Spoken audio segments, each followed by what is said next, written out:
Good evening, everyone. It is UFC Fight Night 247. It's going down. It is. Mr. John Bones Jones is going to hop in that octagon. It's going to be a good one. It is going to be a great one tonight. It's going to be good. So, Athleticism versus athleticism with talent and skill. That's going to be the difference. yep. Experience, talent, ability, it totally trumps thinking you got it all. And we've seen this before. We've seen Manny Pacquiao and Floyd Mayweather in boxing. Extreme abilities in Manny Pacquiao against highly skilled athlete with the mental composure and the fortitude to overcome and prepare. So when you see a fighter like this who can knock a man out in either hand, Bones Jones just had that fight a few months ago. So that prepped him for this one. Yeah. Now he's got this one. So you can't expect to knock guys out at this level like you've been knocking out the other guys. They're just what we call in boxing, we call them cab drivers. Yeah. You are supposed to knock this person out because you got a knockout punch and you're a knockout artist, and this person has not been groomed in the science of combat. He's not a martial artist yet. He's been training in martial arts, but there's a difference when it comes to being a martial artist. You are cerebral in thinking. You understand building and walking through and embracing the process of developing. And when you jump in there with someone who's an absolute savage, well over a decade, and you think, oh, I'm just going to be the one to just go knock this dude out, you're going to be in the ring underprepared 100% of the time. Dangerous stuff. Yeah. Yeah. Don't even want to go there. No. What else is happening on the docket? Oh, well, I was going to even talk about, we haven't had a chance to really talk about, you want to talk about McGregor and Cerrone, kind of what went down when we think about the boxing game Yeah, and the so role. I had did a video. I didn't want to piss YouTube off, so what I did is gave a breakdown, and all of you who've watched it, you understood what you saw. You remember first he used the shoulder, and in boxing, what we do that to create space and counter you with the left hook. So in the video, basically, when he was bouncing up and down, Cowboy Cerrone using his shoulder, batting his chin up in the air, then we wiped their nose with the left hook. I was expecting Conor to do that. So what I feel like is he just really gotten that skill under his belt, but he has not been groomed enough in it. It just wasn't muscle memory, second nature. But he did create space once he started to strike, then prevent Cowboy from using his knees, because Cowboy is a hell of a striker using knees, Muay Thai, his keys to victory. Conor McGregor simply just melted him away. And that's what a great fighter does. He understood that because he's been in there against Diaz. He's been in there against all of Alvarez. He's been in there against a multitude of fighters.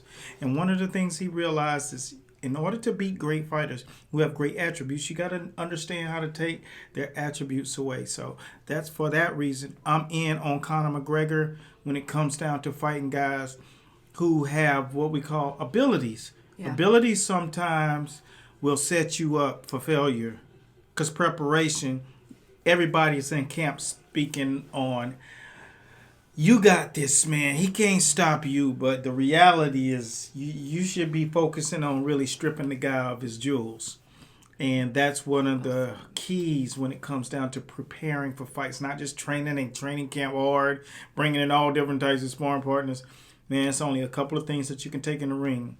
And a steady jab or a T-kick, front kick, little things that you're going to be constant, that later in the fight you'll still be doing. That's what you're going to need.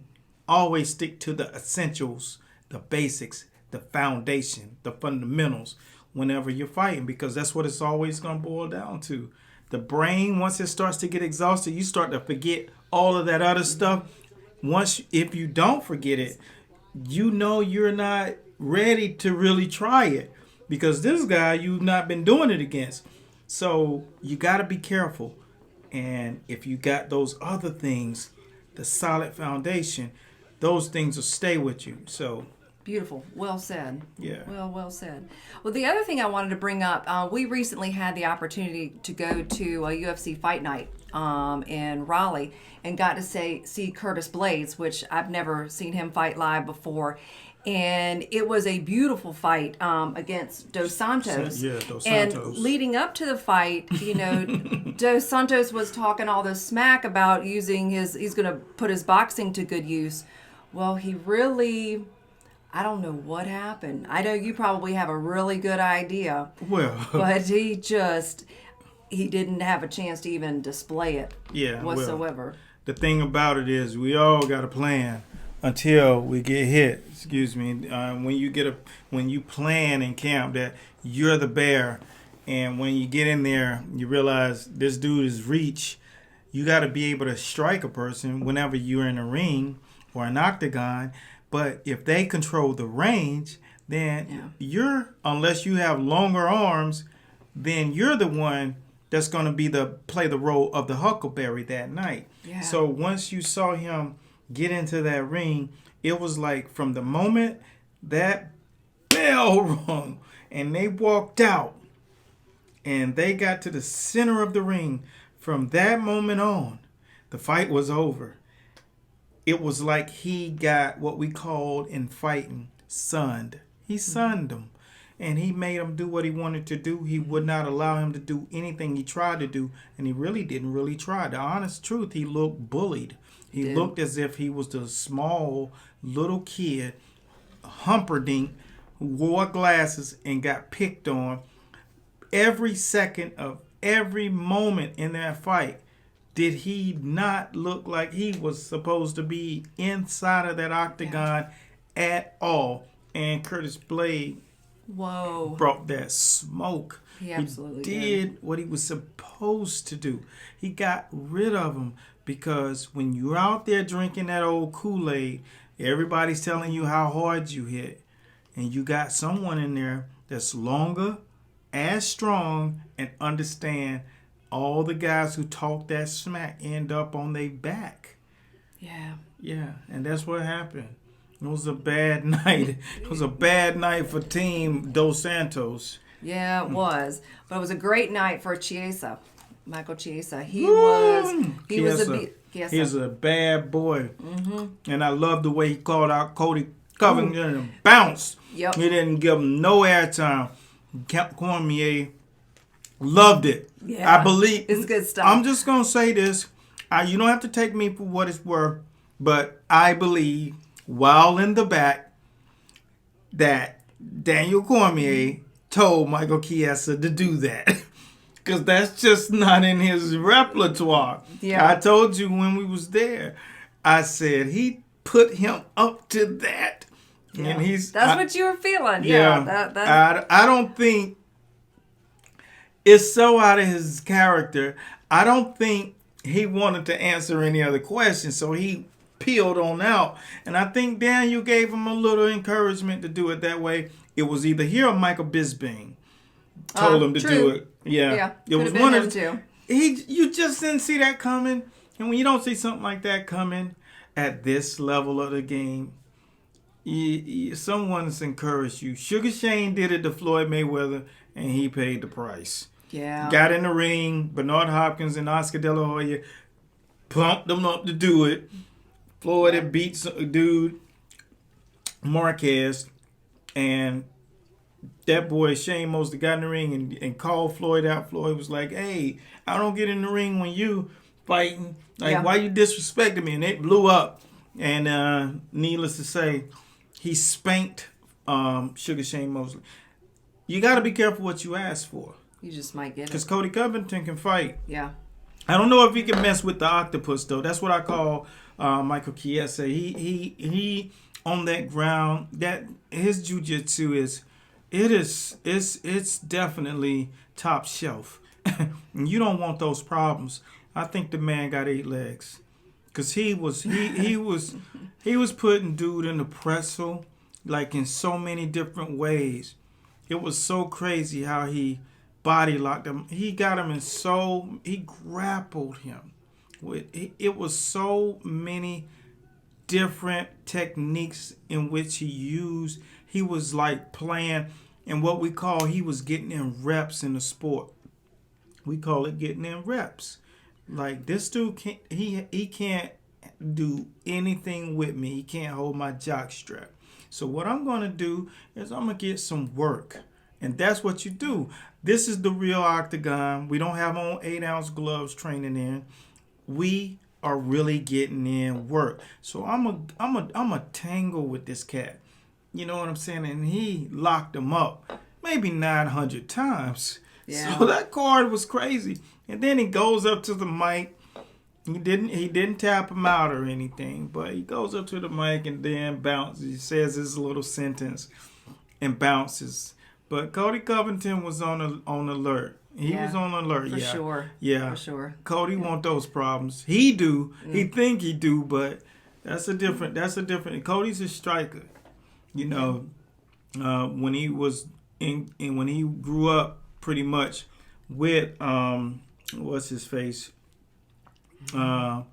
They were very close friends. Not friends, but training mates. Oh my gosh, I'm having a brain fart. Anyway, when you see a guy have a skill set like he does, you have to respect it. But when a guy has the abilities and the background as someone like Michael Chiesa, one of the type guys that don't mess with anybody, because he know if you ever come, you gonna get that smoke. And I think that's exactly what will happen when they get inside of that octagon, because Chiesa's a big boy. Don't get it twisted. Yeah. You know what I'm saying? He looks like Mr. Nice Guy, but he's the real deal. Beautiful. Yeah. Look, it'll be good to see, because I know we got some good fights coming up. I know Tyrone Woodley is who I was thinking of. There you I was go. having a brain fart. There you go. He's vanished off the planet after losing. And that's a low. That's a real big low. guys, when you're on top of the world, you got to make sure you keep your ego intact. Yeah. You know what I'm saying? Unless you're ready to go down with the ship and you can take it. But when you got to regroup, it's two things going to happen. You need to win and stay humble, or lose and learn. That's right. Anything else is uncivilized. There you It'll go. bite you. What else you got for me? No, I didn't know. We were going to talk about the School of Boxing and what we're seeing right now, activity-wise, and what's going on in the school. We've got, actually, when we kind of look at our students that are in it, we probably are outnumbered with our MMA students compared to boxing. Mm-hmm. We do. That's kind of how things are sitting. So Yeah, it's been a crazy week in the School of Boxing, without a doubt. I think a lot of folks are in tournament time, and a lot of different things going on, and people are putting their nose to the grindstone, diving into their curriculum, because they see the value and the benefit to study, learn, that they got to know it. I mean, that footwork. The crazy thing is what's giving everybody fits this week. This week there's been a big focus on pivots. Yeah, so let's just break it down. There's people that are trained mixed martial artists, and you're constantly on the grind to master it. Yeah. But then you got to have your boxing intact. So what's going on right now is some of the more essential things in boxing, learning how to take angles using pivots. And our pivot circuit is second to no one on the planet. I don't care who you train with. We teach footwork on a whole different level. Yeah. And there are levels to the game. So I've taken the horse by the reins and had to take the fight lineage in which I'm from. I had to take it to another level in order to have the level of respect that's necessary, and to be able to change the sport of combat in the manner in which that we're doing. We have top fighters, my former top fighters, head coaches for the top fighters over in the UFC, whether it's Rashad coaching Tony Ferguson.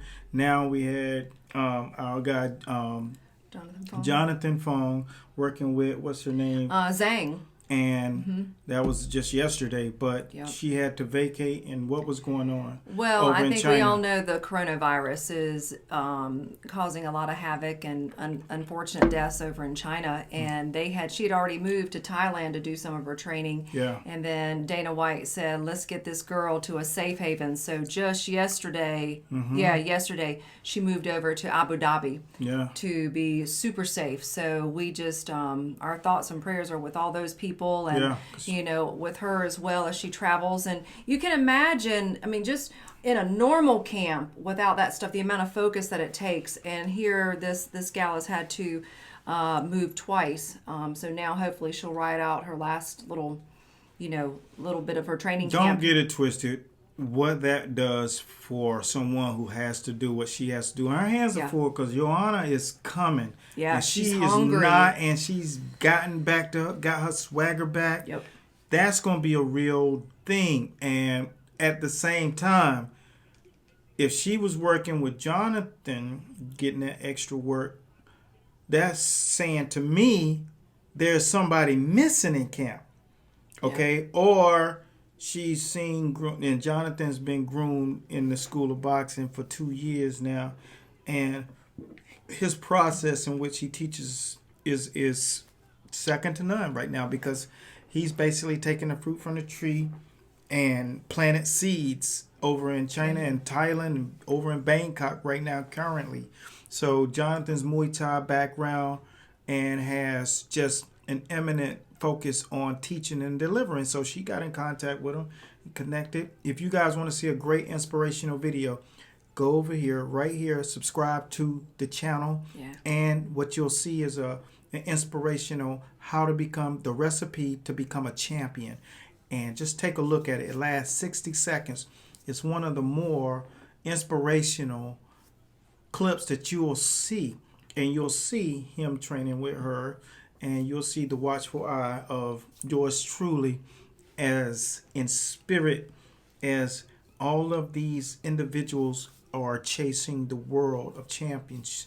And it's a beautiful thing when you see it all unravel, knowing that the next generation, it's going to just be, kids are starting out at 7, 8 years old right now. Yeah. And from the mixed martial arts world to the boxing world, the difference is this generation, they're going to be going by a curriculum in something that's not been a part of combat sports in that manner. You can see some stuff in a basic format, but you talking about from day one to PhD level. It's a beautiful thing. So make sure you subscribe.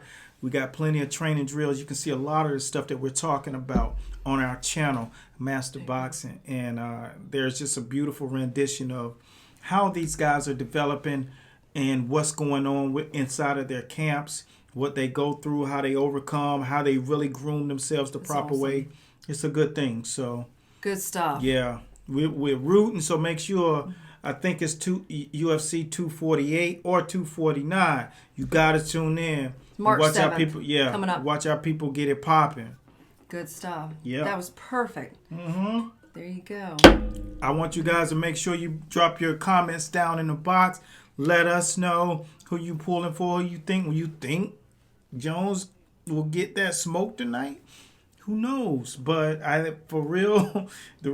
my prediction for the night, I don't give my prediction, but I definitely weigh in on yours. So that's all we got for right now. I'm Stacy with Master Boxing. In the building. Until next time, be blessed to God's speed. Subscribe and make sure that you keep it locked in Master Boxing. Boom!